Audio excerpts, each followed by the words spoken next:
Welcome to History Hack. If you didn't know by now, we are the revolution. That means we're sharp, witty, lots of fun, but it also means that we're essentially the peasants in Les Mis huddled round a table in the corner of the bar with no money. If you enjoy the show, please do support us. We have a Patreon account by which you can donate a small monthly sum in appreciation of what you're hearing.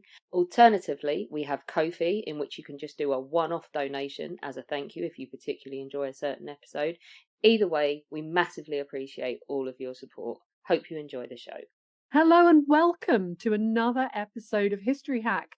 You guys are either very, very lucky or very unfortunate because you've just got me today. And you know what happens when you have Charlie here in the hot seat.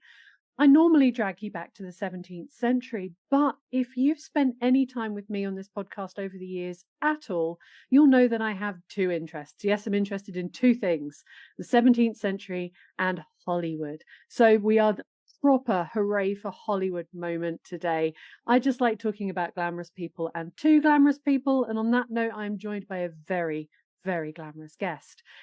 Jem Duducu is laughing at me calling him glamorous, but he is. He is glamorous, guys. He's an author and presenter of Condensed Histories, a rather excellent podcast which bridges the gap between history and pop culture. I recommend it. I've just listened to an episode about The Boys. You must listen to that too. He contributes regularly to BBC History Magazine and to All About History Magazine. And his latest book is Hollywood and History, What the Movies Get Wrong from the Ancient Greeks to Vietnam. So I'm chuffed as little mint balls to have him with me here to slate some shoddy movies. Hello, Jem. Hello. I tried to stay quiet, but being called, yeah, I've never been called that before. God bless you. Thank you very much for that. Yes. We're off recording beforehand.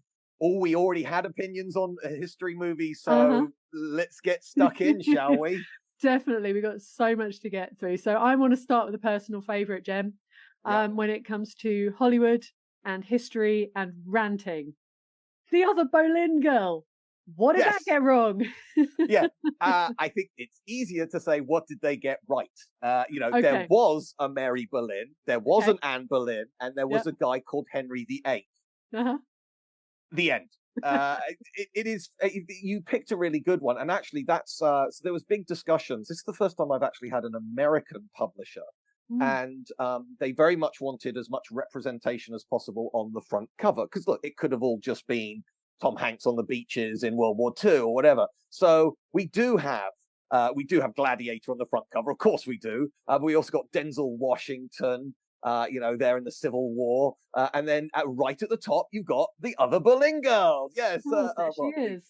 At least a shot from it. Yeah, so you've got women, color, etc., and lots of different time periods as well. But I think you pick a good one there because let's take for example Eric Bana. Now it is true that Henry VIII wasn't always the fat dude that we've seen in the paintings. He was actually very athletic earlier in life. And so therefore having Eric Bana being pretty ripped, not unreasonable for the time. However, they've dressed him like he was an old fat man. And the reason why he had such voluminous clothes with such massive sort of shoulders to them was to kind of hide his bulk. So he's the right looking Henry wearing the wrong clothes, even though those are still officially Henry VIII dress up clothes, if you like. And I also say in the book, there's this sort of real missed opportunity where there's, as I say in the book, anytime the door closes and there's then a private discussion, look, it could be a romantic discussion, as happens a lot in The Other Boleyn Girl, or it could be like two generals talking about their fears about the battle the next day, whatever. But as soon as that door closes, it's almost telling the viewer, this is all made up. Where it may not be an unrealistic conversation, but it's surprising how little info we have on these people. There is famously some love letters between Anne and Henry, but we don't have Henry VIII's diary from every day. Dear diary, I first saw Mary. Oh, I'm so swoony, or something like LOL hashtag BFF or whatever. It would be lovely to have this stuff, but there's a surprising lack in history as a whole. We know who these people were, where they went, what they did, but what they were thinking, what they were feeling. Almost all characters up until probably the 19th century, the vast majority of them are actually relatively blank slates. Was Alexander the Great funny? We just don't know. Was William the Conqueror a bit racist? Probably, but we just don't know. So as soon as we have sort of like the bed talk between like Mary Boleyn and Henry, I say in the book, there's actually an interesting fact that they could have put in. Mary's first husband, died of something called the sweating sickness. This is a forgotten sickness that afflicted Europe in the 15th and 16th centuries. And we don't really know what it was because germ theory didn't really exist in those days. So all we know is it was very, very deadly. And also, just because you had it once, you didn't build up a resistance to it. You could get it again. Now, Henry's older brother, Arthur, we nearly had a King Arthur in Britain. He died of sweating sickness. Mary's first husband died of sweating sickness. And I would put money on the fact that two of them probably did talk about that a little bit, not in the movie at all, because that's not interesting enough.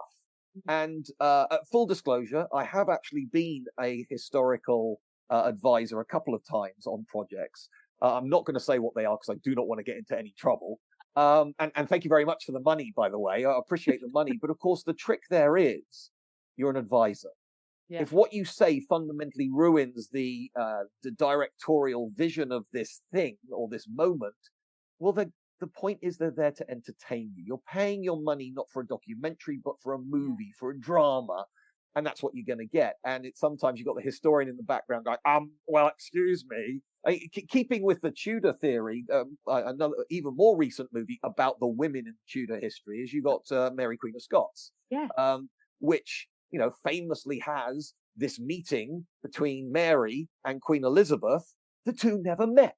Now, is it a good scene? Yes, but it's gibberish. It's as made up as I don't know, Jem, sort of as a War of the Worlds or something like that. Okay. It's nonsense. It didn't happen. It is not history. But was it a dramatic moment, well acted by two great actresses? Yeah, it was. So I feel like I've already ranted, and I now need to give you some oxygen to rant away as well. Oh, well, I mean, I could rant about the other Boleyn girl until I was blue in the face. But main thing being the massive missed opportunity if they left out an entire character in Cardinal Wolsey, who was kind of important. And at that time, could have been Spacey. Would have been brilliant. Anyway, that's a whole separate mini rant. But, this is historical fiction. So we're talking about, movies are not documentaries. Fair play. But that kind of notion of having some responsibility maybe because people do pick these things up and they run with them and they think that they're real could be a bit of a problem. And Hollywood really struggles with early modern and medieval because not being mean to Hollywood and Americans, but it's very much not in their wheelhouse. They're only 250 odd years old. This is way older than them. The hair always irritates me. It's always wrong. But there's much bigger mistakes. So what is the worst offender, in your opinion, at this time? Well, do you know, I'm going to pick up on your hair thing again, because I do make the comment in the book. And again, if all you've ever done is seen movies about this, and who sees that many images of medieval women written in actual, drawn it contemporarily? And actually, when you see it, that if you are a lady, if you're a woman of status, you absolutely have your hair tucked away. Yeah. Now, in the modern mind, it's like, oh, hang on, is this Islam? But it does show you that there is a kind of, I don't want to get too much into this, and please, I'm not going to mansplain here, but I'd love to get your perspective on this. But I think there is a certain level of identity with women's hair, and almost, dare I say it, sort of sensuality with women's hair, like the luscious curls and all that kind of stuff. How do you feel about me saying that? No, I think you're entirely right. I mean, we've very much sort of fetishized the idea of, sort of medieval women as having these beautiful, long, flowing locks. I'm thinking Jodie Comer in The Last Duel. Yes. And of course, Elizabeth Woodville in The White Queen. Sort of having this very, very long, free flowing hair.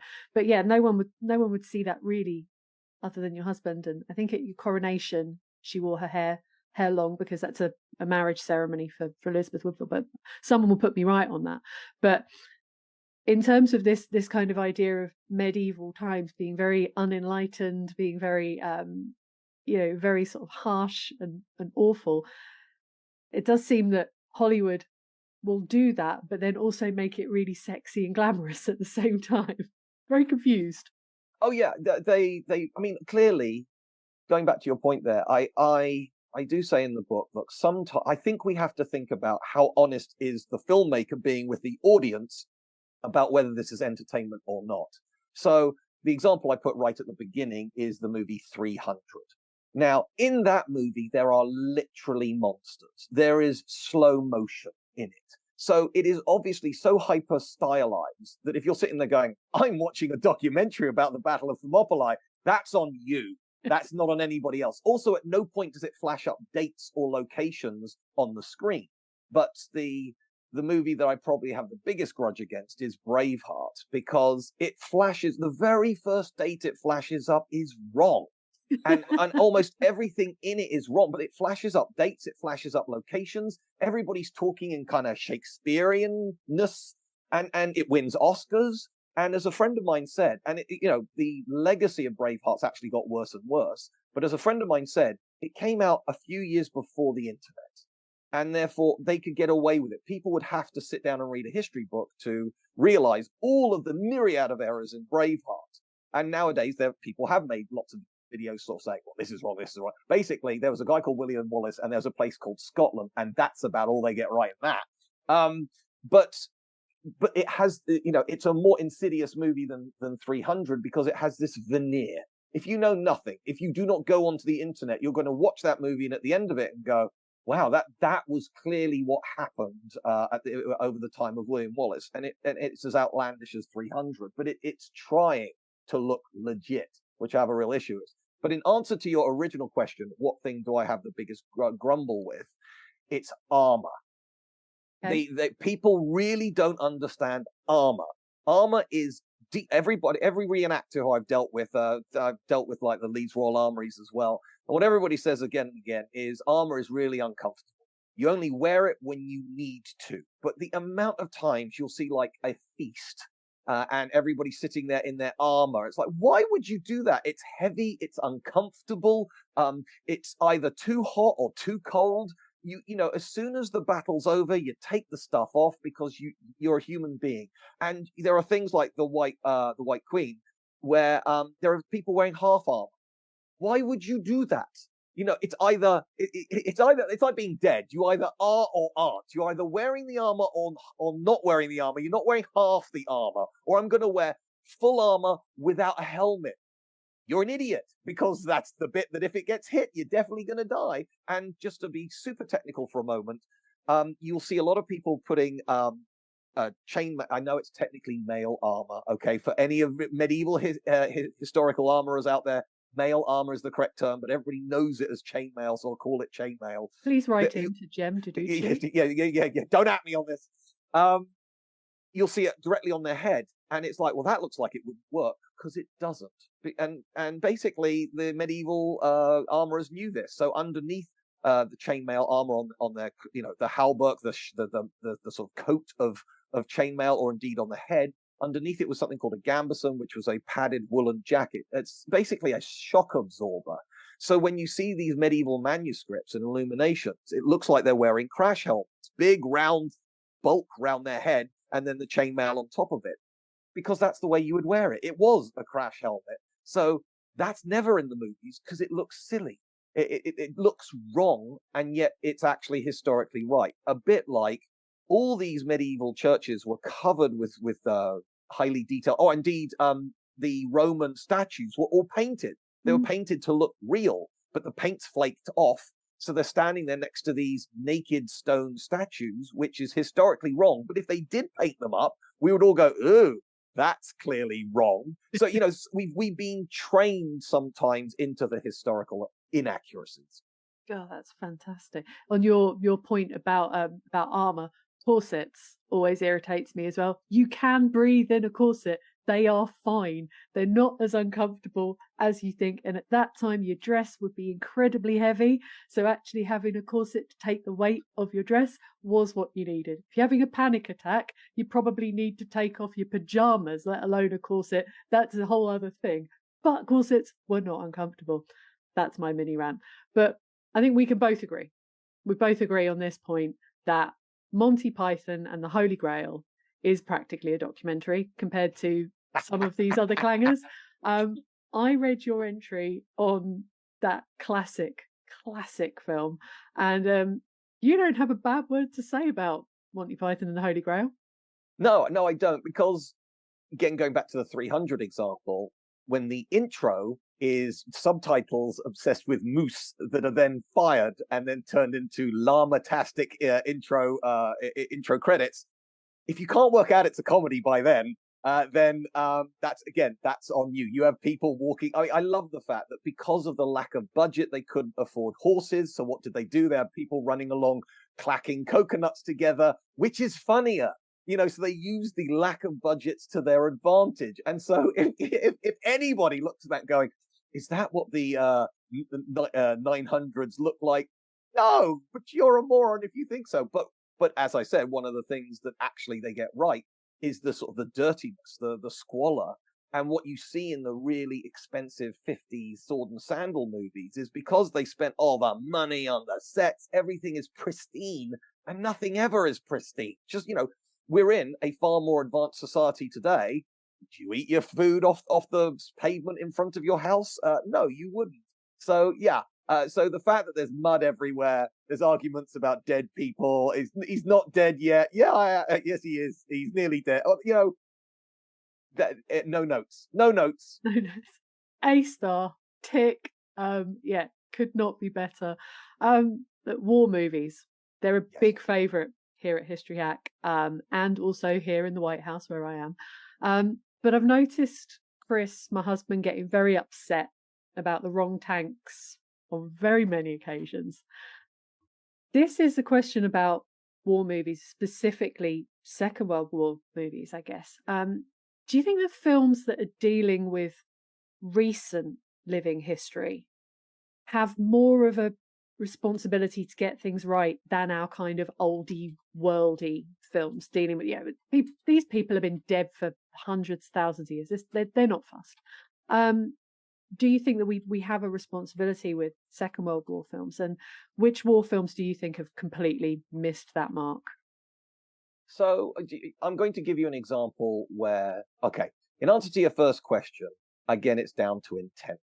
So if you want to get one of the most historically inaccurate movies of World War II out there, let's talk about Where Eagles Dare. The uniforms are all wrong. They have a helicopter from the Korean War. There were a couple of very basic helicopters in World War II, but basically World War II did not have helicopters. You've got these strange proximity mine type things, detonators that Clint Eastwood and Richard Burton have. It is wrong in every possible way. But is that the intention of Where Eagles Dare? No, it's an Alistair MacLean written thriller with action thriller. And, so I want to be quite clear on this. There are some completely historically inaccurate movies that are amazing movies. Gladiator, for example, doesn't make a lick of sense if you want to look at it purely from the historical perspective. It is one of my favorite movies. It is an amazing movie, and indeed, the people who won Oscars for that film should have won Oscars for that film. It's fabulous. Yeah. But and again, same thing with Where Eagles Dare. It's not trying to teach you about the Holocaust, and I think that, so going back to your point there about talking about recent events, it depends on what they're trying to go for, and also it depends on the events. So every single movie about the Holocaust has tried to get it right. Even Life is Beautiful, which is a made-up story, is not shying away. Well, it's interesting. That one's PG, so it's an introduction to the Holocaust to people. Same with the Boy in the Striped Pajamas as well. But if they were to suddenly sort of like have a knockabout Where Eagles Dare style movie around the Holocaust, well, it simply wouldn't be made. It would be so appalling to people. And I mentioned I had an American publisher. So we went backwards and forwards on a chapter about civil rights because I'd already written the book. My normal publisher went, it's just not right for us. So I had to go somewhere else, ended up in America. So I'd already written it, and it didn't have a chapter on civil rights because it is very recent history. And also, I'm a white guy in Britain. And basically, they turned around and said, if we're going to publish this, it has to be in there. It is a part of American history, and we are an American publisher. And I'm glad they did, because, spoiler for the book, I guess, the most historically accurate movies in the book as a genre are the civil rights movies, because a lot of them, not all of them, but a lot of them are made by black filmmakers. And the impact of the civil rights movement, well, let's be honest, there's still work to be done around the world. Okay, I'm not just picking on America, although it can lead to some weird stuff. There was a movie about the Korean War called Devotion, came out last year, starring. It was about the first black fighter pilot, so combat pilot in the U.S. Air Force, and he served in Korea. And so obviously the events in the movie are true. But there was a scene where this really happened. He met Elizabeth Taylor in southern France. But then he goes with his pals to the casino, and then he's not let in because he's black.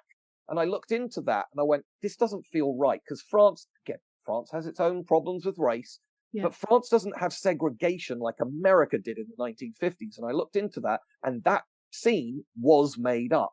So it makes sense to an American audience, but it's completely historically inaccurate. And so it has kind of crept into, it's like, oh, America had segregation, everybody had segregation. No, the civil rights story is a specifically American story. Now, I'm very careful in the book, say, again, every country has a problem with race, but it is different for every country. You get movies like Selma, like Detroit, like Black Klansman, like Judas and the Black Messiah. These are made with such love and devotion and care. But going back to the very first, the first movie, The Other Berlin Girl, there's a movie called One Night in Miami, where a number of these sort of like civil rights people all meet in a hotel. Now, they definitely were all there at the same time, and it's actually a play that gets turned into a movie, but it's all conjecture. But if you like, that's one of the few ones where you're allowed to have some fun, because none of these people by the end of the evening are going to be dead or arrested or anything. Now, some of them, like Martin Luther King, will end up being assassinated, etc. So it's a marvel. That one is a bit more fun. It's a bit lighter, but it's making some very serious points about these very important people who are part of the civil rights movement. But because it means so much to the filmmakers, they get it right. Whereas when Mel Gibson was making Braveheart, he was just trying to be fun. And he happened to pick real history and play very fast and loose with it. That's incredible. I mean, I'm really glad you included that in the book, because it is such an interesting part of. It's an interesting part of Hollywood history, because Hollywood and its own history and its portrayal of history, it's frozen in amber like a mosquito in Jurassic Park. Which we can all agree could actually happen and is totally historically accurate. So anyone at any point can look at Hollywood film from the 1920s, the 1930s, 1940s and say, okay, this is what they thought was okay to put on the screen at the time.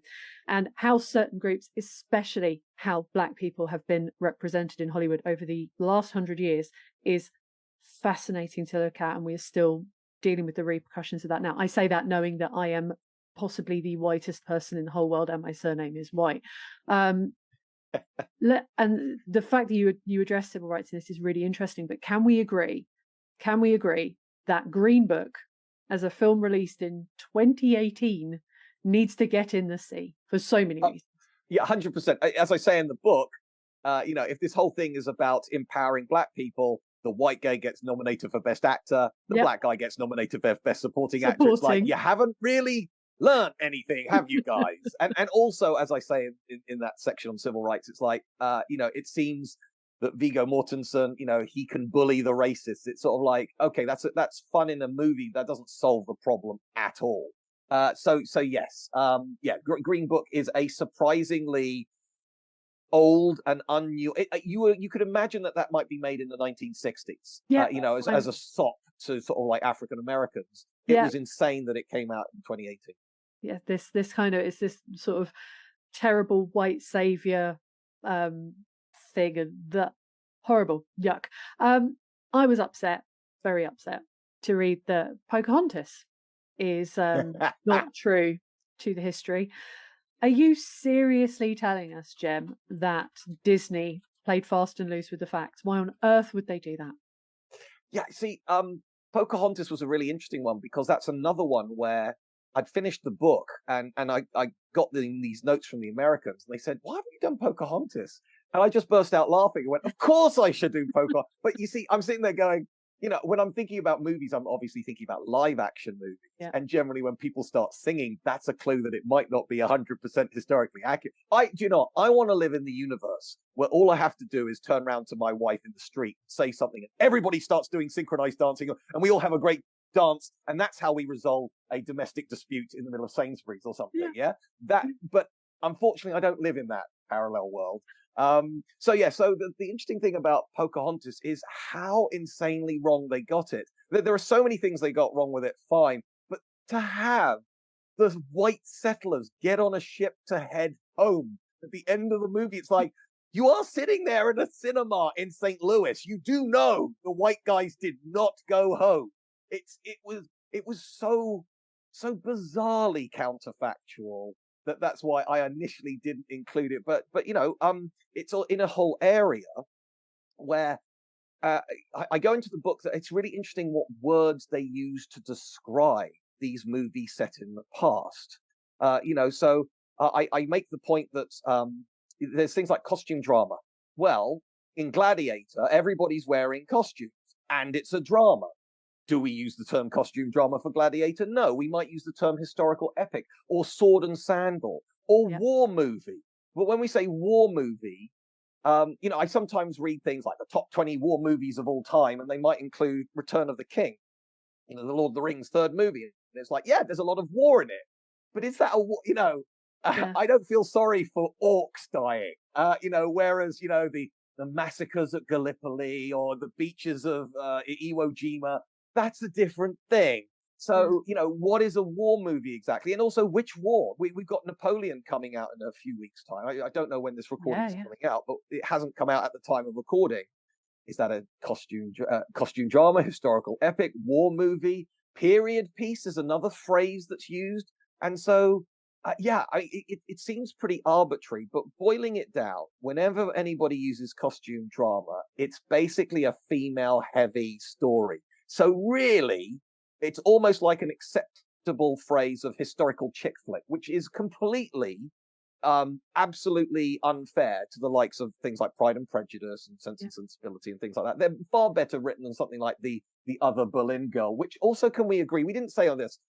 I guess that books and movies don't necessarily get the same titles. I think it's a clever book name. It is a terrible name for a movie. The Other Berlin Girl sounds like you really want to know about the main Berlin Girl, but instead we're going to focus on the other Berlin Girl, the less popular Beatles act or whatever. No, awful. Or the idea of the madness of King George III having to be called the madness of King George because the audience would wonder what happened to parts 1 and 2. Specifically, the American audience would wonder, oh, I haven't seen Madness of King George 1 and 2, therefore I'm not going to know what's happening in the third one. Absolutely brilliant. This is an interesting point with historical films. The idea of what you know. If you know, then like I say, watching war films with Chris, I don't know that that's the wrong tank. It doesn't spoil my enjoyment of the film. I don't know that it's wrong. I just watch it as it is. In the same way, stage beauty, which also needs just to be torn down as a terrible piece of historical cinema because it's Charles II and they get things wrong and I get upset. Completely the wrong Duke of Buckingham.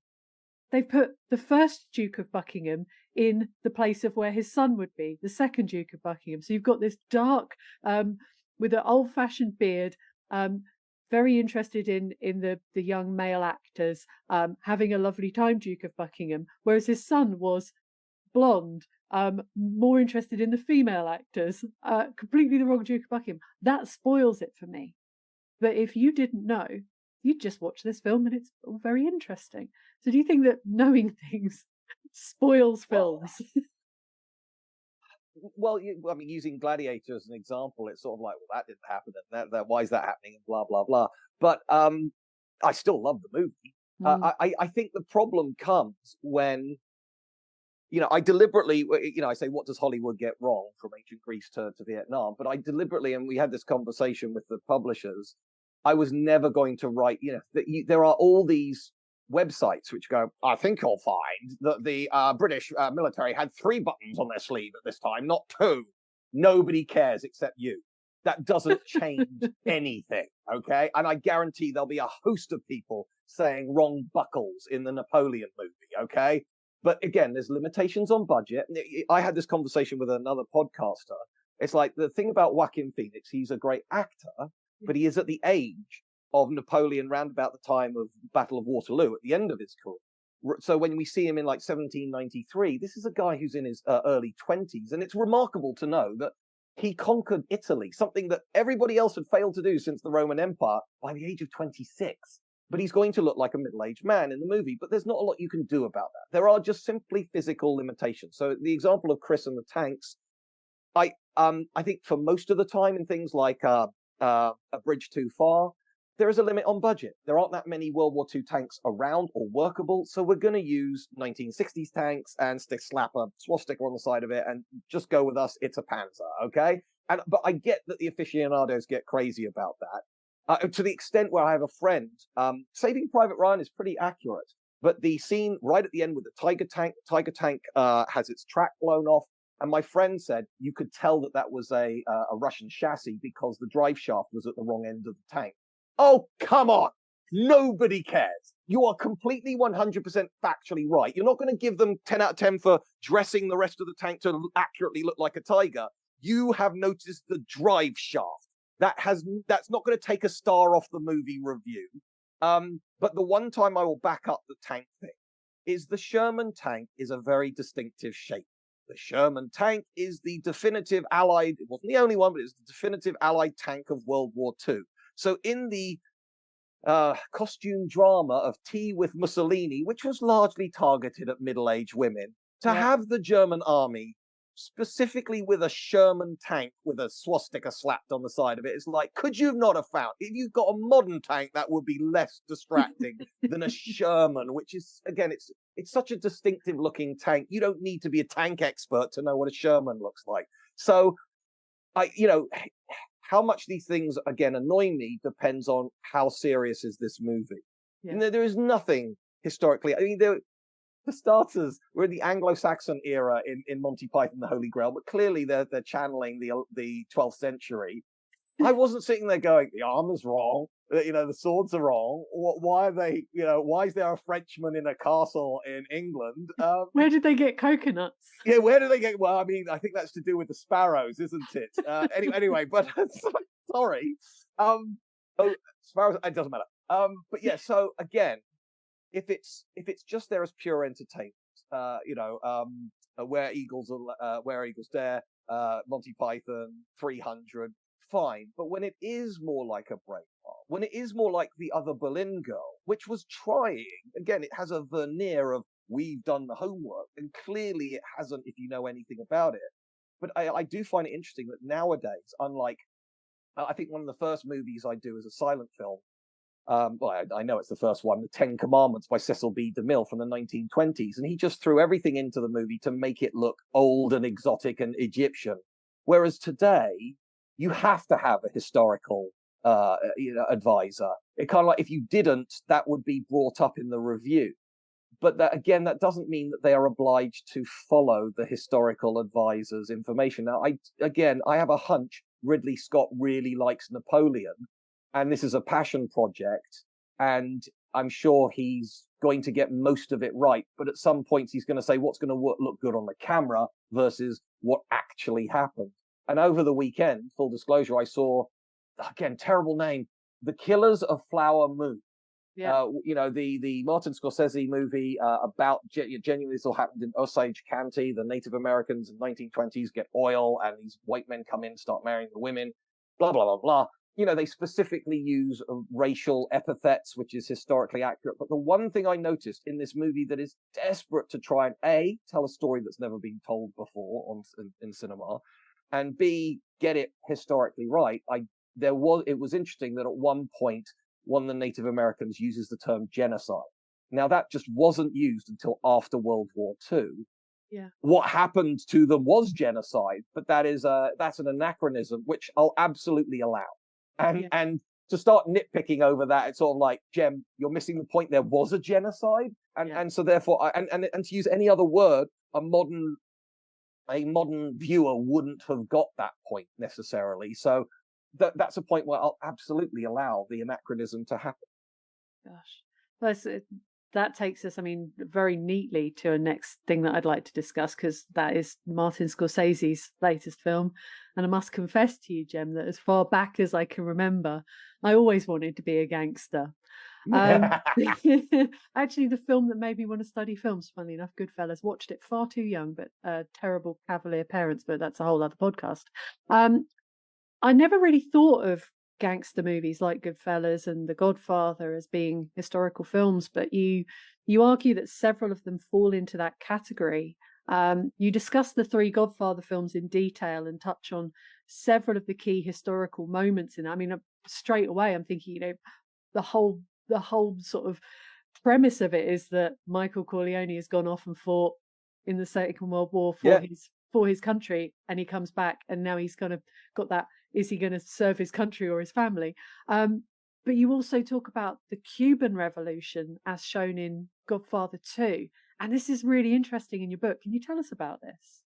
So, actually, what I'm going to do is I'm going to expand on it, because Oliver Stone created a 2-part movie called Che, as in Che Guevara. Yeah. And I can't stand Che Guevara. I am well aware that there are many students who will have a poster on, the famous poster of Che Guevara on their wall. But of course, that was not created by him. He had the photo taken of him. And then there was a brilliant Cuban designer who created it. And it is a design classic. But he's the subject of it, not the creator of it. And the thing that drives me crazy about Che is from a historical perspective, he failed to learn any of the lessons of why the Cuban Revolution worked.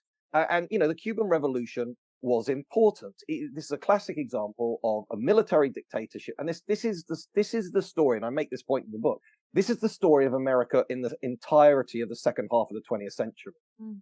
They are scared of communism. Now, with hindsight, we can all go, what were they scared of? But I think it's valid, particularly in the 1950s, with Joseph Stalin running the Soviet Union. Joseph Stalin's not a good guy, okay? For the people who are anti-America and anti-CIA, I hear you, but if you look on the other side, you're not seeing, a woke liberal, okay? This is, so there are reasons why America might be anxious about the spread of communism.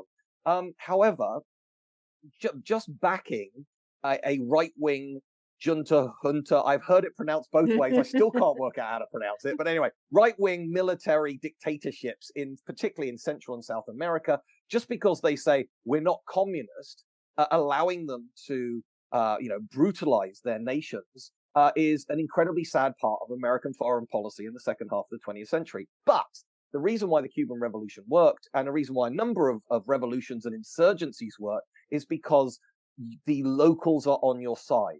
Your fighters can disappear into the local community, and the military can't find you. And this is where you start getting massacres of villages and towns. So there was very good reasons to overthrow the then incumbent dictatorship. But it is worth pointing out, Cuba then became a left-wing dictatorship with its own secret police that looked in on its people. But Che, the next place he went to with this great idea, look, we've done the revolution in Cuba, we're now going to go to Angola, where you don't know the local language. You certainly can't blend in with the local black community, and it failed miserably. But also, he then goes into South America to try again. I guess at least he looks like the locals and speaks the local language.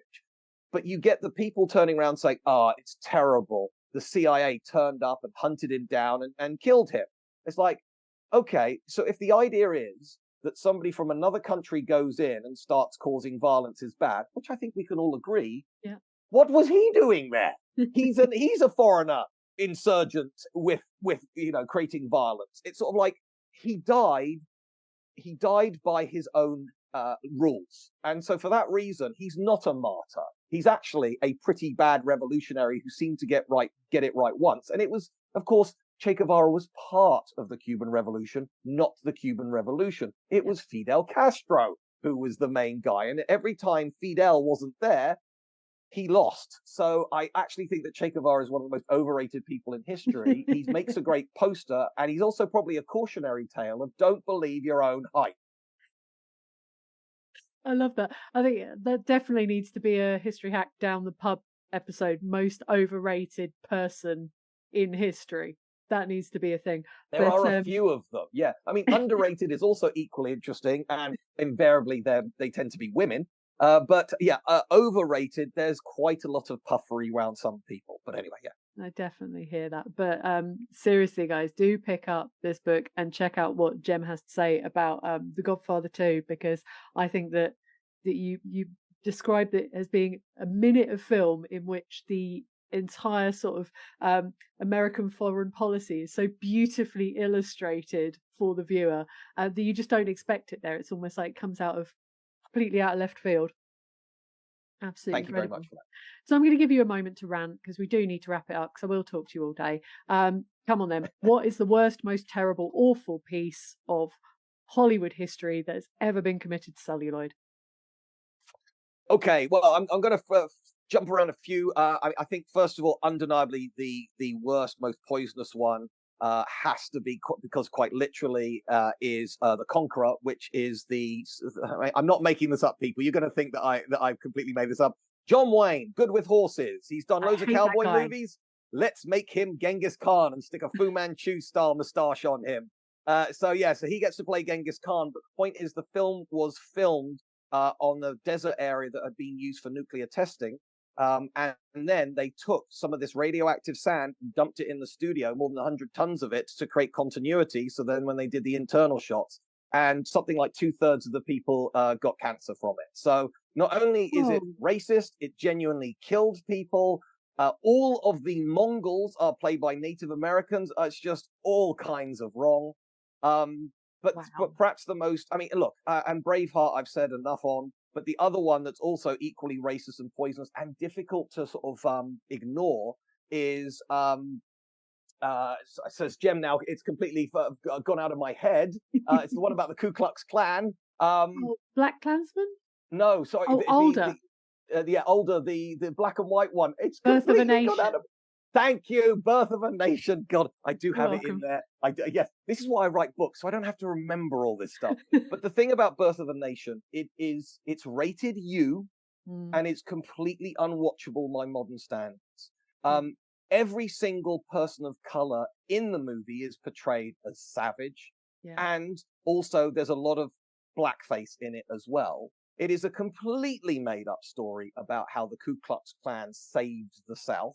The Ku Klux Klan was created after the American Civil War, but here's the thing: it was a huge hit at the time when it came out, and also it's one of the first Hollywood epics. You know, it's got a genuinely long run time. It's got big action set pieces. A lot of people are putting a lot of effort into this movie, and therefore Hollywood can't ignore it. It's like the biggest grossing movie ever, if you adjust for inflation, is Gone with the Wind, which is similarly problematic. Not as problematic as Birth of a Nation, but again, if you were to watch Gone with the Wind right now on Amazon, it actually comes up before you see the movie with these are depictions of the time. You might find this insensitive, etc., etc., and they're not wrong. But again, that's kind of depressing, because Scarlett O'Hara is one of the most complex female characters of the first half of the 20th century, and you actually get to see some amazing female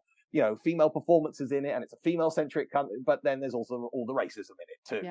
And but with Birth of a Nation, if you're going to talk about how Hollywood turned from just like the penny show, like sort of like it was in there with vaudeville. It's like, here's a 5-minute movie, and isn't it weird seeing a train pull into a station?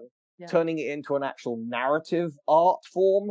You can't ignore Birth of a Nation, and yet it's toxic by today's comparison. So please, don't give any money to anybody for Birth of a Nation. Don't watch it. Just take my word for it. It's really racist, but actually quite important to the... Well, no, it's not really racist. It's the most racist, okay? Yeah. It's more racist than Triumph of the Will, because at least everybody in that is German, okay? So Birth of a Nation, absolutely appalling. But the start of Hollywood. It's so upsetting, because it is, in terms of sort of technique and things that we take for granted about filmmaking as an art, that was very much the first thing that has been popularized.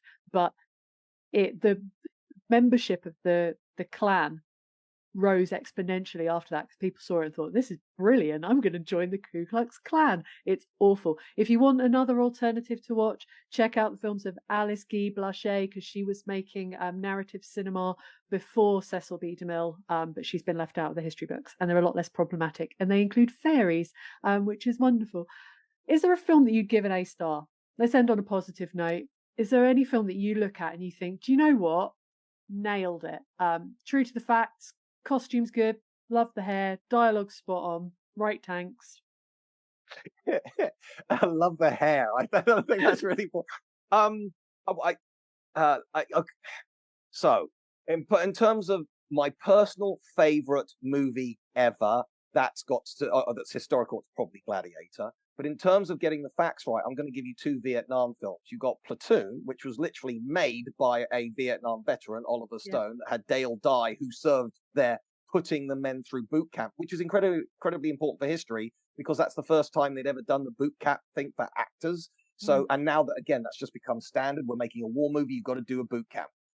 And, that was so... There's the really hard to watch village scene.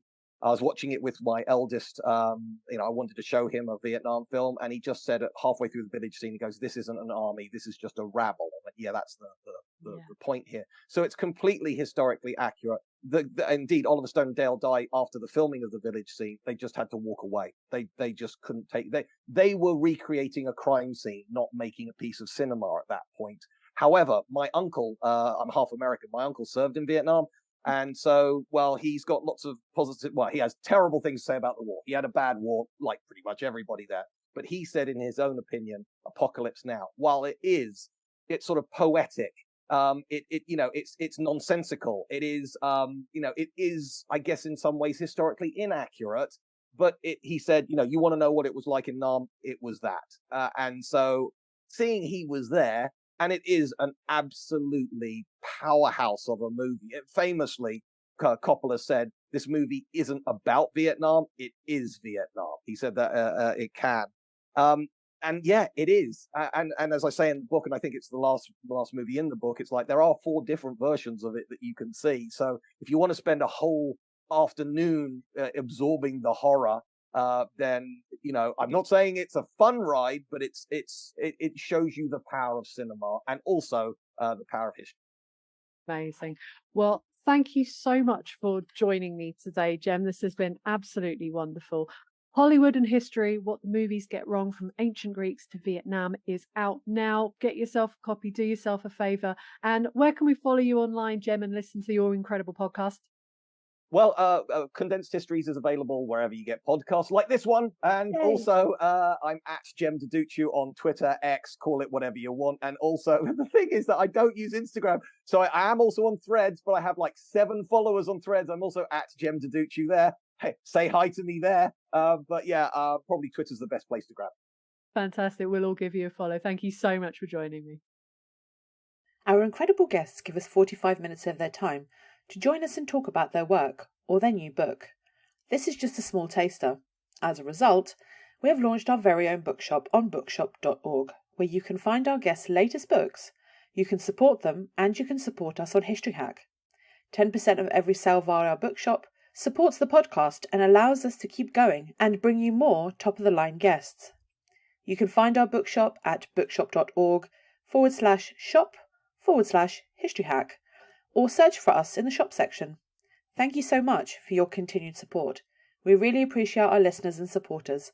So make sure you get down to the bookshop and grab yourselves a new book.